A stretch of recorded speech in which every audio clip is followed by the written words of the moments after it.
नमस्कार दोस्तों। तो पाकिस्तान पहुंच गया है साहब वर्ल्ड कप के फाइनल में। कल भारत का और इंग्लैंड का मैच है, देखते हैं कौन पहुंचता है। और मैं तो चाहूँगा, मैं तो पहले से ही उम्मीद कर रहा हूं कि भारत और पाकिस्तान के बीच में फाइनल हो और हम पाकिस्तान को हराकर जब मैच जीतते हैं या कोई टूर्नामेंट जीतते हैं तो बहुत खुशी होती है, उसकी बात ही कुछ और है। इससे पहले हमने फाइनल में पाकिस्तान को तब हराया था 1985 में, जब रवि शास्त्री को ओडी कार मिली थी। चैम्पियंस ऑफ चैम्पियंस ट्रॉफी हुई थी, वो एक ही बार हुई थी। और उसके बाद 2007 का जो T20 वर्ल्ड कप था, महेंद्र सिंह धोनी की कप्तानी में जो खेला गया था, उसके फाइनल में भी भारत ने पाकिस्तान को हराकर ट्रॉफी जीती थी। आप सोच रहे होगे कि यार हर्ष भाई भी कुछ फालतू की बात कभी कभी करने लगते हैं, और बात हो रही थी नीरव मोदी को लेकर, तो थंबनेल बनाया है, नीरव मोदी को लेकर वीडियो प्लान किया है, पाकिस्तान की बात करने लगे। दरअसल नीरव मोदी को लेकर मैं जब कुछ गूगल कर रहा था, कुछ चीज़ें सर्च कर रहा था इनके बारे में, मैं ज़्यादा डिटेल में नहीं जाऊँगा। मैं ये नहीं बताऊँगा कि नीरव नीरव मोदी के बारे में क्या हुआ है, कोर्ट ने क्या कहा है, तो थोड़ा सा ही बताऊँगा। आपको सिर्फ ये बताऊँगा कि नीरव मोदी को लेकर इस देश में जो कुछ चला उसमें क्या हुआ था। लेकिन नीरव मोदी को लेकर जब मैं चर्चा कर रहा था अपने साथियों से, कुछ पत्रकार मित्रों से, तो उनमें से किसी ने मुझे बताया कि भाई तुम्हें ये भी पता है कि सानिया मिर्ज़ा का तलाक हो गया है। मैंने कहा क्या मतलब? उन्होंने कहा कि जी शोएब मलिक और सानिया मिर्ज़ा का तलाक हो गया है। मैंने कहा अच्छा। तो मैंने पूछा फिर भाई डिटेल दो। तो बताया कि डिटेल ये है कि जो शोएब मलिक का जो कामकाज देखते हैं, उसने इनसाइड स्पोर्ट नाम की एक वेबसाइट है, उसको इस बारे में जानकारी दी है कि सानिया मिर्ज़ा और उनके शौहर जो काफ़ी समय से अलग रह रहे थे, अब औपचारिक रूप से दोनों ने तलाक ले लिया है। और इस शख्स को, इसका नाम है उमर संधू, इसको बताया जाता है कि ये सानिया मिर्ज़ा और शोएब मलिक के साथ जुड़ा हुआ है। और उसने लिखा है ट्विटर अकाउंट में कि officially confirmed, Sania Mirza and Shoaib Malik officially divorced now, sad for the couple. Sania Mirza is in severe depression after getting divorced from Shoaib Malik. कुछ लोगों ने सानिया मिर्ज़ा के स्क्रीनशॉट भी शेयर किए, मैं आपको दिखाई दूं। सानिया मिर्ज़ा ने इंस्टाग्राम पर कुछ अपनी स्टोरीज शेयर कर दी, जिसमें ये सब चीज़ें सामने नज़र आ रही हैं। ये सानिया मिर्ज़ा का इंस्टाग्राम अकाउंट है, जिस पर अब से 19 घंटे पहले सानिया मिर्ज़ा ने ये लिखा कि वेयर डू ब्रोकन हार्ट्स गो, कि टूटे हुए दिल कहाँ चले जाते हैं, टू फाइंड अल्लाह, अल्लाह को ढूंढने के लिए। ये टूटे दिल वाला पोस्ट उन्होंने शेयर किया है। और ये वो शख्स है उमर संधू, जिसने ये 2 ट्वीट किए और ट्वीट करके लोगों को बताया कि सानिया मिर्ज़ा और शोएब मलिक का डिवोर्स हो चुका है। वैसे दोनों के अलग अलग रहने की चर्चाएं लंबे समय से चल रही थी, और लोगों का ये मानना था कि इन दोनों का जो रिलेशन है वो ज़्यादा दिन चलने वाला नहीं है। जब सानिया मिर्ज़ा से इन्होंने शादी की थी, उससे 4 दिन पहले ही पहली बीवी को तलाक दिया था। और पता नहीं, मेरे तो कुछ दोस्त लोग हैं, वो पहले दिन से ये कहा करते थे कि आप हर्ष भाई 100% श्योर मान लीजिए कि सानिया मिर्ज़ा का तलाक होना तय है, अब नहीं चाहे 10 साल बाद हो। और अब देखिए दोनों का तलाक हो गया है। मीडिया में खूब सारी खबरें चलने लगी हैं, सोशल मीडिया पर तमाम स्टोरीज चल रही हैं, और सानिया मिर्ज़ा ने जो अपनी कुछ इंस्टाग्राम पर चीज़ें शेयर की हैं, उनसे भी ये सब पता चल रहा है। और एक ये तस्वीर सानिया मिर्ज़ा ने शोएब मलिक के साथ जो आखिरी बार शेयर की थी, ये किसी फ़्लाइट के अंदर की तस्वीर है, ये 40 सप्ताह पुरानी है। इसके बाद शोएब का इन्होंने कोई तस्वीर अपने उस पर शेयर नहीं की। दोनों का मैं बताऊं कि 2002 में निकाह हुआ था सानिया का जो शोएब का, और 4 दिन पहले ही दोनों ने, शोएब ने अपनी पहली बीवी आयशा सिद्दीकी से तलाक ले लिया था। और मैं आपको बता दूं कि इससे पहले सानिया मिर्ज़ा की शादी की बात कहीं और चल रही थी, और बाद में उनकी वो सगाई भी टूट गई थी। सानिया मिर्ज़ा की छोटी बहन है अनम, मैं इन सब से मिला हूँ, और मैं इनकी माताजी को भी, सानिया की जो है, उनको भी अच्छी तरह से जानता हूँ।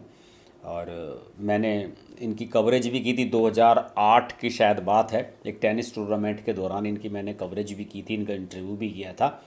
तो इनकी जो छोटी बहन है अनम मिर्ज़ा, वो भी डिवोर्स हो चुका है। और अब मोहम्मद अजरुद्दीन जो क्रिकेटर हैं, उनके बेटे से इनकी दूसरी शादी अभी मेरे ख्याल में 1 साल ही हुआ है, तब हुई है। तो ये एक खबर थी, मैंने सोचा कि इस बारे में भी आपसे चर्चा कर ली जाए। और इस तरह की खबरें भी देते रहना चाहिए।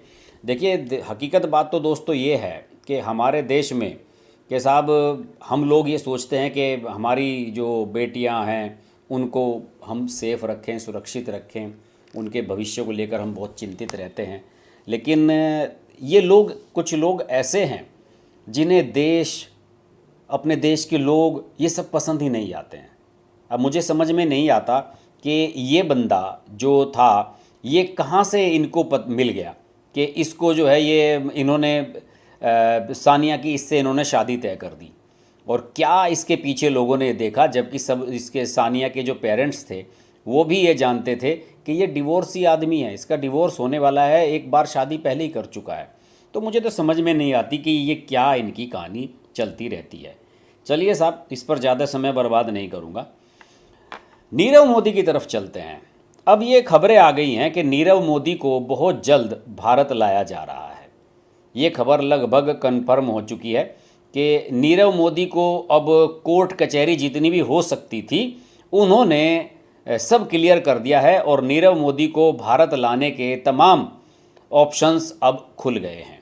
जो लेटेस्ट खबरें आ रही हैं उसमें लंदन हाई कोर्ट की जो आखिरी कार्रवाई है उसके बारे में आपको मैं बताने जा रहा हूं कि नीरव मोदी के बारे में लंदन हाई कोर्ट ने काफ़ी कुछ चीज़ें क्लियर कर दी हैं और नीरव मोदी को भारत प्रत्यर्पण करने का जो रास्ता है वो पूरी तरह साफ हो गया है।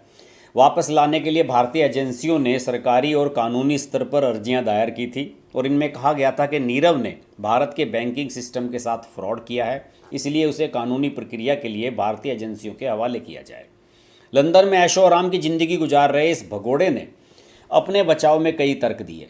नीरव ने यहाँ तक कहा कि वो भारतीय कानून का सामना करने को तैयार हैं, लेकिन उसे भारतीय एजेंसियों के हवाले न किया जाए। जब निचली अदालत ने उसे भारत को सौंपने का फैसला किया तो उसने लंदन में, ब्रिटेन में हाई कोर्ट का रुख किया और हाई कोर्ट ने भी उसकी पिटीशन खारिज कर दी है। नीरव ने अपनी पिटीशन में ये कहा था कि भारत में जेलों की हालत बहुत ख़राब है और उसे वहाँ जान का खतरा है, यानी कि इन जैसे हरामखोरों को यहाँ पर एसी वाली जेलें चाहिए जहाँ पर ये अय्याशी कर सकें। इसके जवाब में भारतीय एजेंसियों ने लंदन की अदालत को विस्तार से जानकारी दी थी और बताया था कि नीरव सिर्फ बचने का रास्ता खोज रहा है और बार बार कार्रवाई को टलवा रहा है। अदालत ने इसी आधार पर उसे भारत के हवाले करने का आदेश सुनाया है। अदालत ने कहा कि नीरव को भारत के हवाले करने का फैसला ना तो नाइंसाफ़ी है और न ही इसे किसी दबाव के तौर पर लिया जाना चाहिए। मैं आपको बता दूं कि नीरव मोदी को 2018 से ये फरार है और 2019 में मुंबई की अदालत ने भगोड़ा घोषित किया था। गीतांजलि ज्वेलर्स वगैरह आपने सुना होगा, बहुत फेमस है, वो सब इसी की थी। बहुत लोगों का पैसा लेके भागा, बैंकों का कई हज़ार करोड़ रुपए लेकर भागा है। पीएनबी बैंक को तो हिलाकर रख दिया था इसने। इसने पीएनबी में 14,000 करोड़ रुपए की धोखाधड़ी की थी और इसे भगोड़ा घोषित करने वाला देश का दूसरा आर्थिक अपराधी डिक्लेयर किया गया था। हाईकोर्ट में अपील खारिज होने के बाद अब नीरव सुप्रीम कोर्ट में याचिका दाखिल कर सकता है। यह याचिका उसे हाई कोर्ट का फैसला आने के 14 दिन के अंदर करनी होगी। हालांकि इसमें पेंच ये है कि सुप्रीम कोर्ट में तभी अपील की जा सकती है जब हाई कोर्ट यह कह दे कि मौजूदा केस आम लोगों के लिए अहम है, मतलब ये जनहित का कोई केस है, वैसा कोई मामला है तो उसे राहत नहीं मिलेगी। अगर सुप्रीम कोर्ट से भी नीरव मोदी को राहत नहीं मिलती है तो वह European court of human rights ECHR के रूल 39 की मदद ले सकता है। इस नियम के तहत कोर्ट कुछ अंतरिम उपाय लागू करता है। यह नियम तभी लागू होता है जब मामले में बहुत जल्दी बहुत बड़ी क्षति होने की आशंका हो। इसमें तो कुछ ऐसा है नहीं, यानी अगर अपील करने वाले व्यक्ति की जिंदगी को खतरा हो या उसे अमानवीय बर्ताव किए जाने की आशंका हो तभी European court of human rights प्रत्यर्पण को रोक सकता है। हालांकि आगे जो भी हो, मार्च 2019 से लंदन के वॉन्ड्सवर्थ जेल में कैद नीरव मोदी अभी यहीं रहेगा, मतलब इंग्लैंड में ही रहेगा। इससे पहले मई 2020 में लंदन की वेस्टमिंस्टर कोर्ट में नीरव के प्रत्यर्पण पर सुनवाई हुई थी और करीब 9 महीने की सुनवाई के बाद फरवरी 2021 में वेस्टमिंस्टर कोर्ट ने नीरव मोदी के भारत प्रत्यर्पण करने को मंजूरी दे दी थी। कोर्ट ने तब कहा था कि नीरव पर जो आरोप है उसका जवाब उन्हें भारत की अदालत में देना चाहिए।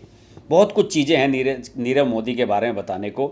महाराष्ट्र के प्रिजन डिपार्टमेंट ने पहले ही लंदन की कोर्ट को बैरक नंबर 12 के बारे में जानकारी साझा कर दी थी और प्रिजन डिपार्टमेंट ने बताया था कि नीरव मोदी को जहां रखा जाएगा वो हाई सिक्योरिटी वाली होगी और वहां उसे मेडिकल फैसिलिटी भी मिलेगी।